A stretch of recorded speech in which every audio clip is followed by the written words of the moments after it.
Hi, Dean Hollingsworth here again. The Bible talks about the fact that if you read the book of Revelation that you will be blessed. And so it also talks about those who endure until the end. There's plenty of places we'll learn about that, the study of that as we go along. And so if nothing else, if you endure until the end of this study, you have to be blessed. And you need to be blessed if you have to listen to me talk. But it's well, I'm getting texts from all kind of people. So I'd like to talk to you about the next step. Last time we talked about the fact that there's a timeline, there's a time clock, and in that time clock, God has prepared a time for the Jews and a time for the Gentiles. And so let's take a look at that again for just a second, and we'll move on into Daniel chapter 9. So let's take a look, see if I can get that on there. Nothing like having two of me, that's even worse. Okay, there we go. So here's what we had.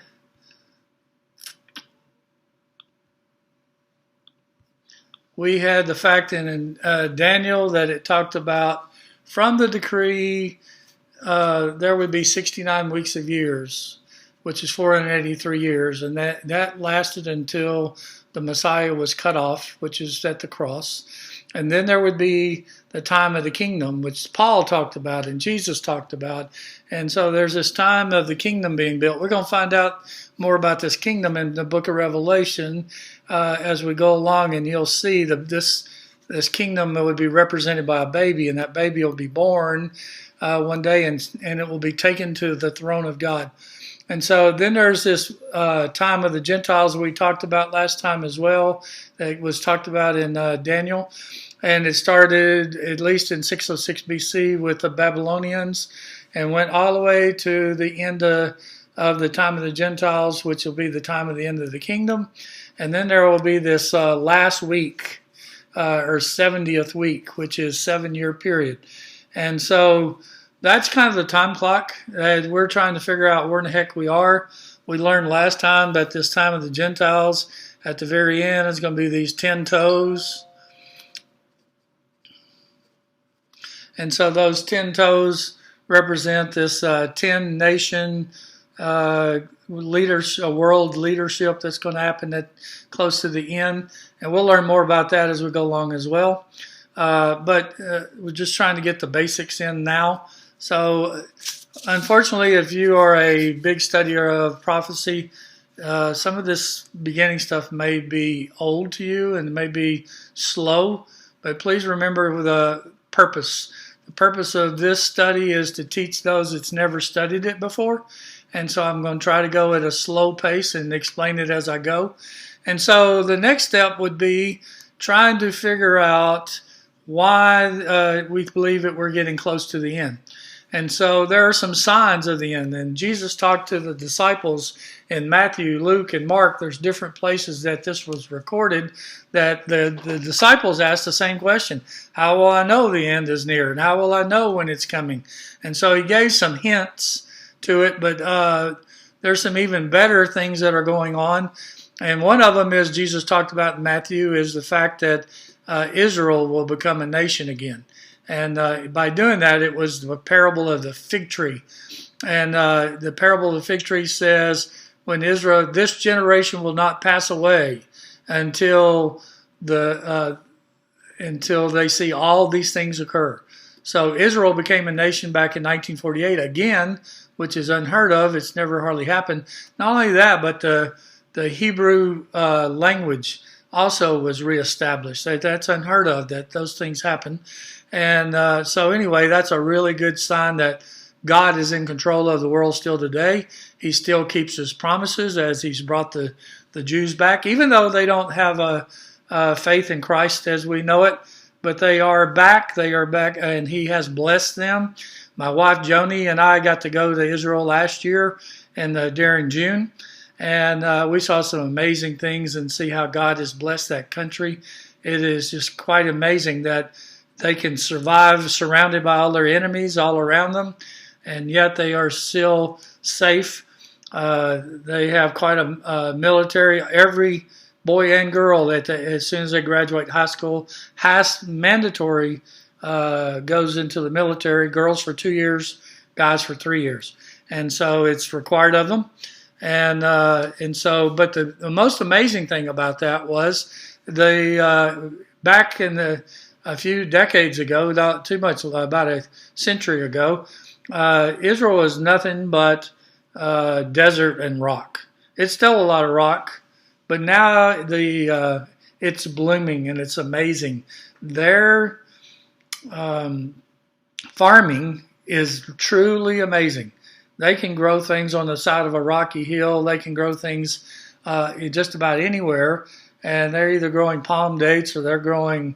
I saw banana plantations. I saw all kinds of fruits and vegetables that we grow here. I saw cotton. I saw all kinds of things. And so, but the difference is how they irrigate. They don't have much water. They don't have much fresh water, so they have to be very, very careful. And they use a drip system, which is so they don't waste their water. And most of their water, about 75% of their water, comes from desalination. It comes from the salt water. And they have 3 plants that do nothing but change salt water into fresh water, and they use most of that for their drinking stuff and whatever for their plants and all their farming. Okay, so anyway, Israel become a nation was one, and it said that generation will not pass away from the time it blooms. And there's some things that we could talk about there, if we'll get to that. Okay, another one is Jesus said the gospel would be preached to all the nations. That's also in Matthew. And then there's a rebuilding of the temple.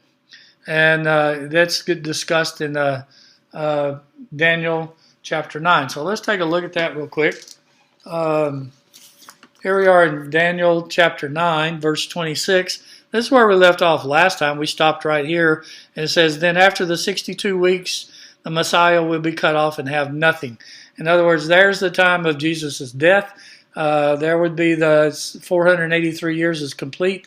And then it says, and the people of the prince who is to come will destroy the city and the sanctuary. And it will its end will come with a flood.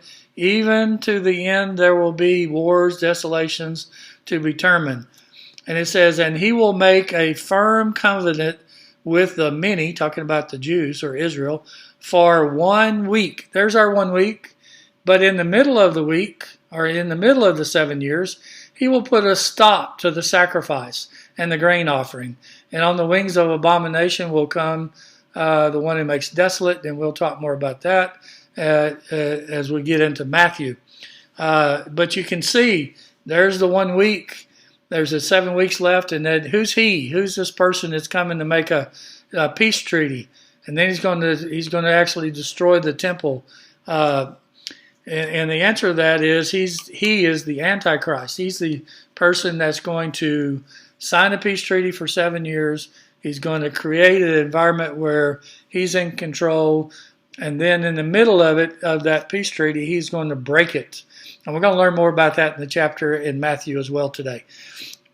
Okay, so this is a verse, just so you know, that is interpreted by many, many, many Bible or prophecy teachers. And most of them read it like this. And the people of the prince who is to come will destroy the city and the sanctuary. Well, a lot of people read it as the people that destroyed the sanctuary, that's where the prince will come from. Well, and so the people who destroyed the temple before with King Herod, it was the Romans. And the Romans destroyed, so therefore they take that to mean that the Antichrist is coming from a Roman environment or a Roman part of the world, which was back then the Roman, the empire was in certain parts of the world. I don't read it like that at all. I read it as there's a prince coming in the future who will destroy the sanctuary, meaning the temple, and that his people will destroy everything there. So it's a prince who's coming in the future. So you can see Bible prophecy sometimes can be read more than one way, and it'd be easy if it's a prophecy to misunderstand what it's saying. And so we have to kind of look at that in both lights to say, okay, it could mean this or it could mean that, but we're not 100% sure. Now, is there any confirmation that it's really hard to understand Bible prophecy? Well, the answer is yes, because at the time of Jesus, there were many prophecies about the birth of Christ. There were many, and they studied them, and they studied about the Messiah coming. But yet when he came, only a few wise men knew that it was the birth of Christ, and only a few knew he was born in Bethlehem. And the Jews never accepted it. They were totally blinded, but like we talked about last week, the Jews were blinded on purpose so God's purpose would be fulfilled to allow the Gentiles to have salvation as well. Okay, so we have to be careful here. So if you see this and read this, it could read as the prince who's to come, which is the Antichrist, will destroy the city and the temple. So that would mean that this temple that we were talking about must be established. So the rebuilding of the temple, well, we had some problems with that. There's still a lot of problems, but one of them was before 1967, the Jews, or Israel, did not have control of the Temple Mount. It was controlled by the Arab states. And so that was a problem. But in 1967, whenever they had the Six-Day War, which was by God's hand anyway, it was amazing how they won the war in just 6 days, and they really were not prepared or ready for that. But it seemed like God just led them, and everything fell into place perfect. And so they took back over control of the Temple Mount, but then they gave it right back. But the difference is, now if you walk around the Temple Mount, you will see military and people protecting the Temple Mount. And so there's still a big controversy there, but one of the big controversies that most people said forever and ever is, well, the Dome of the Rock, that's the golden domed, would that be temple for them, shrine, no, they would call it a mosque. The mosque is in the way of rebuilding the temple. Well, there's a lot of study on that, and now they're starting to understand that when we were there, they were doing a lot of excavation, lots of excavation. And one place we went underground and 2 stories below ground in the Temple Mount, right there by the Wailing Wall. And we went 2 stories down, and they were still digging. And so you could see 3 stories down.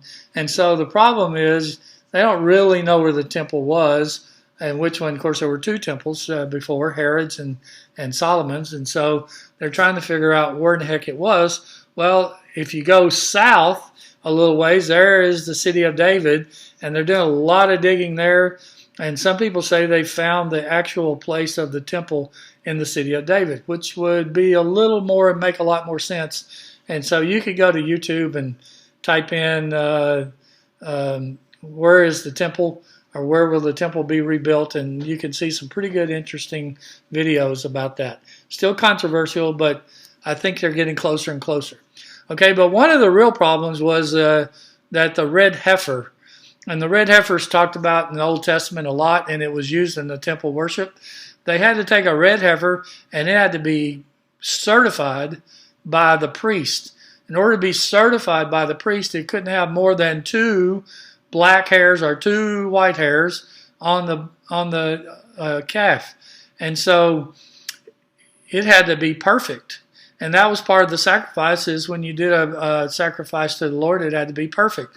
And so for 2,000 years almost, there hasn't been a certifiable red heifer. Well, if you type in red heifer into Google, you can see that there's been several since 2012. There's been several red heifers that have been certified as acceptable to be used as a sacrifice. And that's all good and fine with, okay, the red heifer had to be 3 years old. It had to not ever been under a yoke. It had to be, like I said, certified as perfectly red. And then once it did, they would offer it up as a burnt sacrifice, mixing it with some herbs and spices and some different things. And once they did, They took the ashes of the red heifer, mixed it with water, and it was used as a purification tool for the people who had leprosy. It was used as a purification tool for the Temple Mount, so that you could actually walk on the Temple Mount.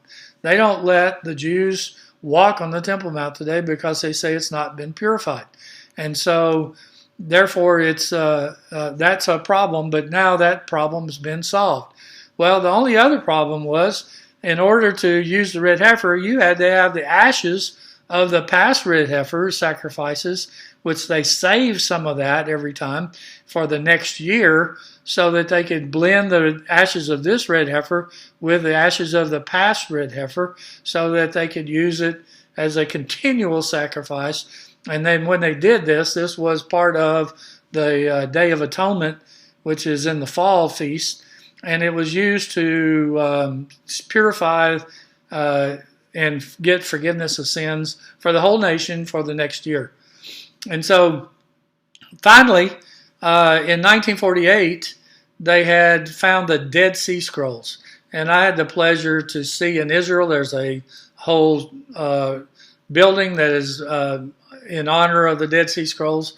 And you can go around, it takes you through how they were found, where they were found, and how where they exist, and so on, and show copies of them and so on. And I saw the actual Dead Sea Scrolls in Washington, D.C. They were on tour, and my wife was taking a group of kids to see Washington, D.C. And when they went to the Lincoln Memorial, I snuck off and went to the Library of Congress and spent 2 hours with the Dead Sea Scrolls and listening to all about them, and it was just amazing. So whenever the Dead Sea Scrolls were found, there was one more thing that they didn't tell you about in the presentation, and that is there was a copper or brass scroll.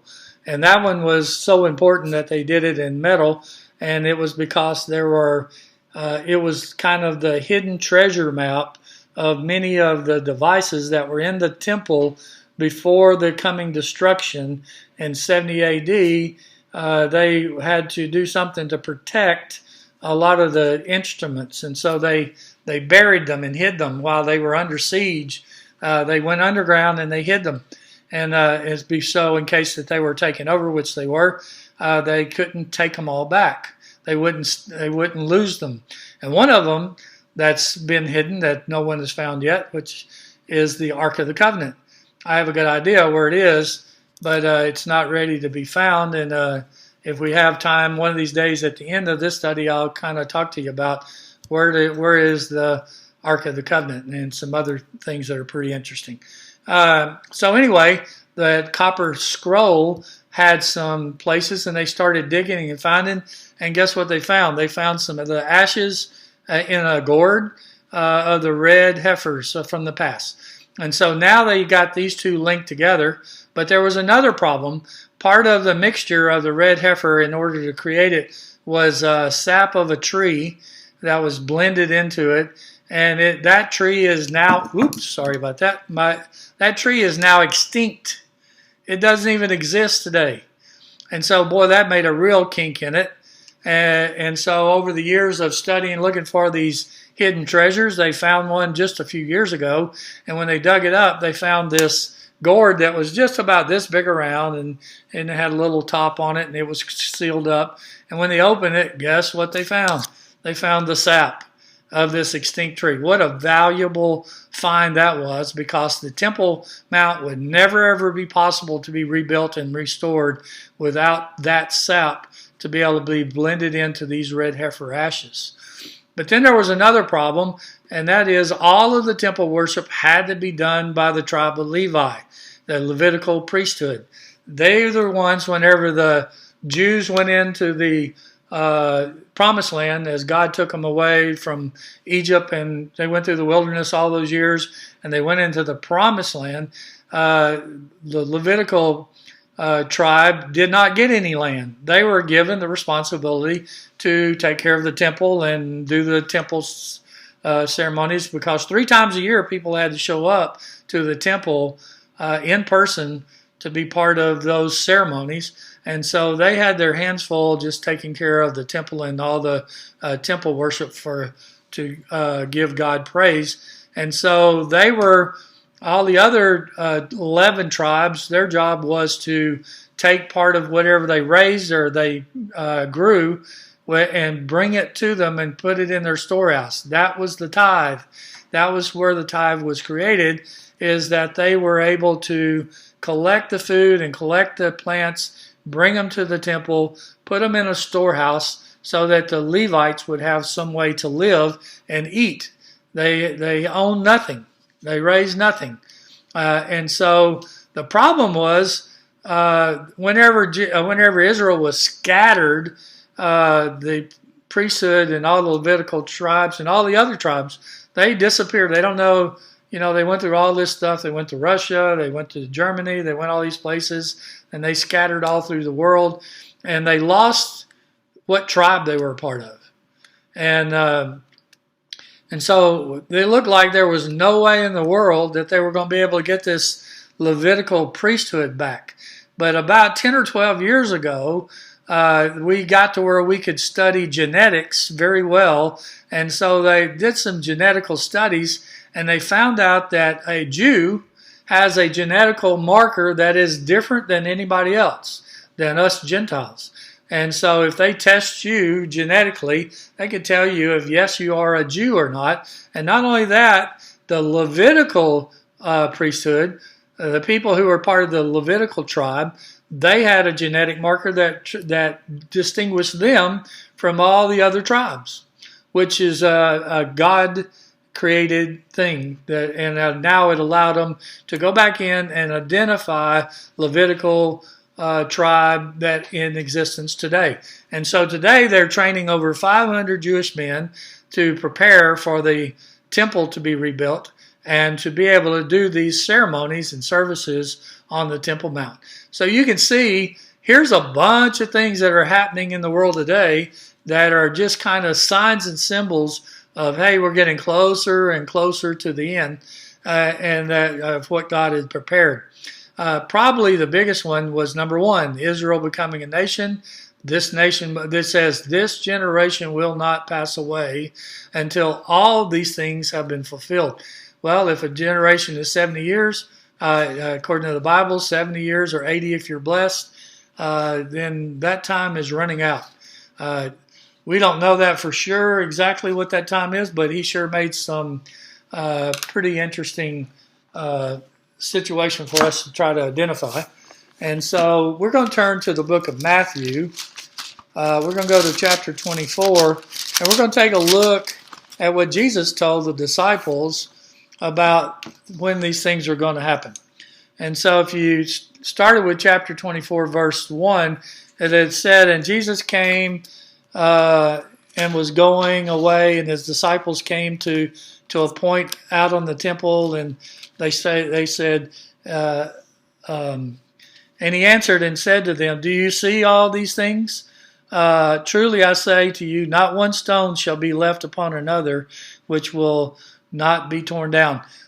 Big statement. That statement says the temple would be wiped out. The one that they were there, that's Herod's temple, not one stone left on another, which would mean the Wailing Wall, which everybody goes to and prays at, which they think is part of the old temple, the wall, is really not it at all if you listen to Jesus' words, and that the temple is not there. And so it's got to be somewhere else. And so I do think they're starting to recognize that, and they're starting to move forward to trying to find the true location, which means they could rebuild the temple without conflicting with what's the Dome of the Rock. Okay, so we really want to get to verse 9. And here's what he says. Let's go, well, I'll take it back. Let's go to verse 7. It says, for nation will rise against nation and kingdom against kingdom, and in various places there will be famines and earthquakes, but all of these things are merely the beginning of the birth pains. Now, we're going to learn more about the birth pains, and sorry, I got a light coming in from the blinds. Trying to get rid of that. We're going to learn more about the birth pains when we get into Revelation. I'm good at that. Uh, the birth pains are discussed in Revelation as well. And a lot of these birth things are talked about, and we'll see a comparison to that. But today we're just talking about, let's try to find some more things that represent what's going on with the timeline. So it says, then they will deliver you into the tribulation, and they will kill you, and you will be hated by all nations on account of my name. And so I personally believe this is talking about the disciples at the time, because if you studied about the disciples, almost every one of them were killed in gory ways, hung upside down on crosses, beheaded, dragged to death, all kinds of stuff, split in two. John is one of the few that didn't, but he was stoned and didn't die, so later on they banished him to the Isle of Patmos, and that's how he wrote the book of Revelation. And so we're going to study more about that. So it said, and at that time many will fall away and will be delivered up one another and hate one another. And many false prophets will arise, and they will mislead many. And because lawlessness is increasing, most people's love will grow cold.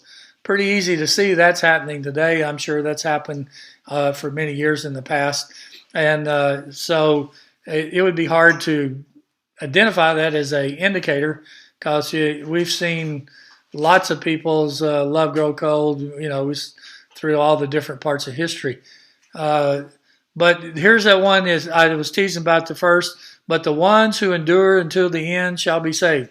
So salvation comes with endurance. That's kind of an interesting thought, but we're going to see that theme happen again more and more in Revelation when we study about the churches.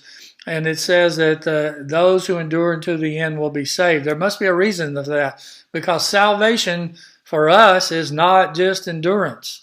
I mean, we need to endure with our believing. We need to endure with teaching the word. And we need to endure till we die believing what we believe. But the fact is, we're saved by Christ through his blood and sacrificed by grace.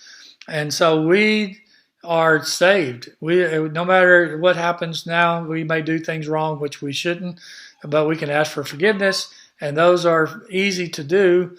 And Jesus will forgive you. He says that no one can take you out of my hand. We are saved, and we have eternal salvation for that. And if I need to teach a lesson on that, I'd be glad to do that in the future.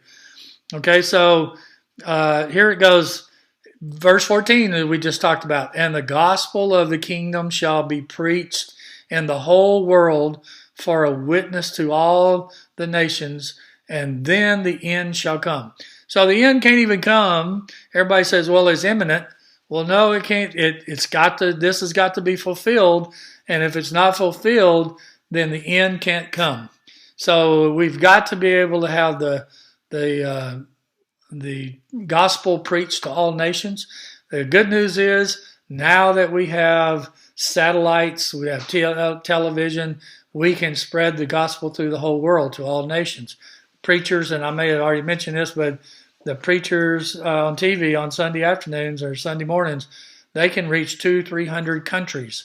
So this is really, really close to being fulfilled, if not already fulfilled. And then verse 15, it starts in a different place. And this is talking about what we read in Daniel, about the 7 years, and in the middle it's going to be broken. And it says, therefore, when you see the abomination of desolation, which was spoken of through Daniel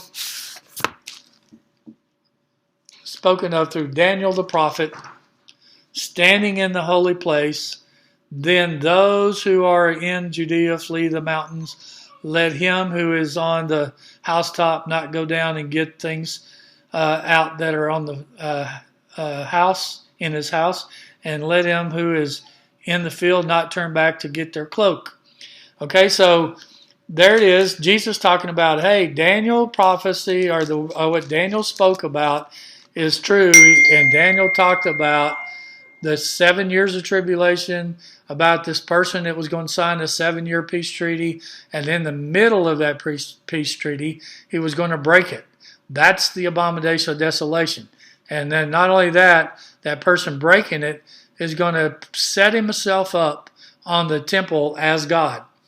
And so that's why he's the Antichrist. And we'll learn more about him as we go along. So just be patient on that. Okay, so then we're here on verse 19. We're going to find a lot of the stuff we're reading shows up in Revelation. And you see this, it says, but woe. I circled the word woe because Revelation gives you where this woe is located in that 7 years of tribulation. Actually, there's 3 woes, and so we'll look at that in the near future.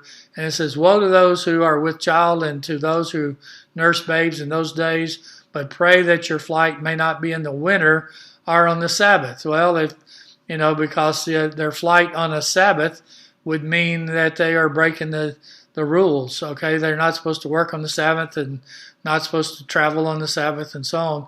So you can see here he's kind of having a discussion that has to do with Jewish custom.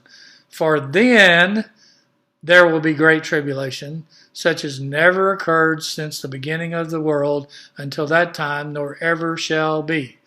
There we go. So now it's saying, all right, from the abomination of desolation, which is the Antichrist being revealed, he shows up, he breaks the temple, he breaks the peace treaty, shows up in the temple, and he proclaims himself to be God. That's when the great tribulation begins. Okay, so we're going to find in the book of Revelation there's a tribulation and there's a great tribulation, and they talk about different things, and different things occur in each. And unless those days had been cut short, no life would have been saved. But for the sake of the elect, those days shall be cut short. Okay, so here I circled cut short because, again, we can see where this happens in the book of Revelation. We're going to find out exactly where that happens, and I've kind of cheated, and I've got some notes there that you could see that if you're watching along. I got a lot of scribbling in my Bible, so sometimes it's going to be even hard for you to read it from there. So that's why I say have your own Bible. Then if anyone says to you, behold, here is the Christ, or there he is, do not believe him, for false Christs and false prophets will arise and will show great signs and wonders, so as to mislead, if possible, even the elect. Wow. That's huge. That says that if you're a strong Christian and you were living in that time, that there are going to be people that's going to be able to perform signs and wonders that could lead you astray, that would make you think there's somebody that they're not. Okay, and so we got to be careful with that. Behold, I've told you this in advance, and if therefore we say to you, behold, he's in the wilderness, do not go. Behold, he's in a room, do not believe him. For just as lightning comes from the east and flashes from the west, if I can get to it, there we go, so shall the coming of the Son of Man be. Wherever the corpse, there will be vultures that gather. Okay, so here's where we are. But immediately after the tribulation of those days, here's one of the signs of what's happening. The sun will be darkened, and the moon will not give off its light, and there will be the moon will not give its light, and the stars will fall from the sky, and the powers of the heavens will be taken. And there, the sign of the Son of Man will appear in the sky. Okay, so a lot of people have studied this part, and they say, hey, there's going to be signs in the sky. Well, there are. There's lots of signs in the sky. But that was how they knew that the wise men knew. There were signs in the sky that said the birth of Messiah. But only a few people knew how to read those signs and understand what they meant. And so now there are going to be signs in the sky to say, hey, he's coming back. And so there were people who wrote books and published stuff and sold stuff, videos and all kinds of stuff about the 4 blood moons, and they made a big deal out of those. Well, that was 4 special blood moons that were on 4 of Israel's feast. But the truth is, in order to have a blood moon, you got to have a full moon, and full moons are on the feast of the Israelites or the Jews, and so it's hard to tell which ones mean what, and so you have to be careful with that. You can make something into it. Then there were in September 23rd, 2017. There was a big sign that it's never happened before, and it's described in the book of Revelation.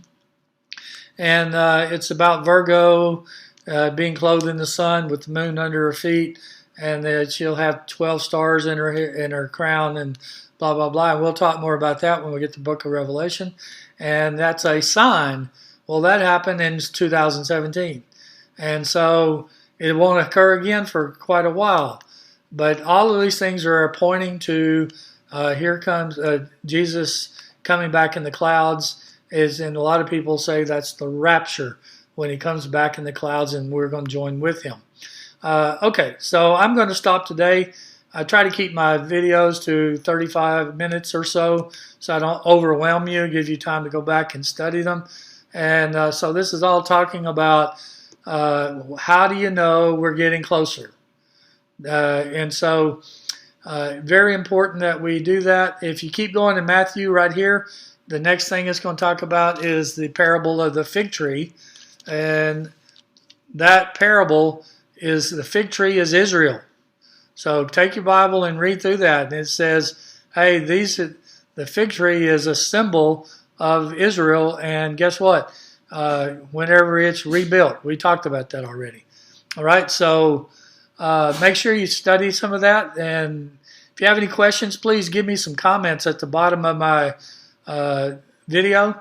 Also, if you subscribe, it will give you a warning or to tell you that, hey, I put up another video. I'll try to put one up at least every week, if not every 2 or 3 a week. But it takes a lot of preparing for this. The beginning part's always the hardest to get started because you never know the best place to start. But once we get into the book of Revelation, it'll be pretty consistent. So anyway, if you get a chance to subscribe, I appreciate it.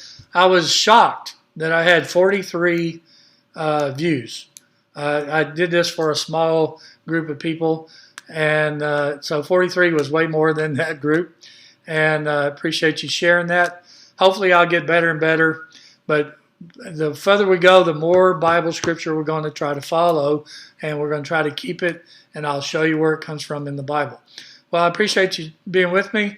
I enjoyed the time.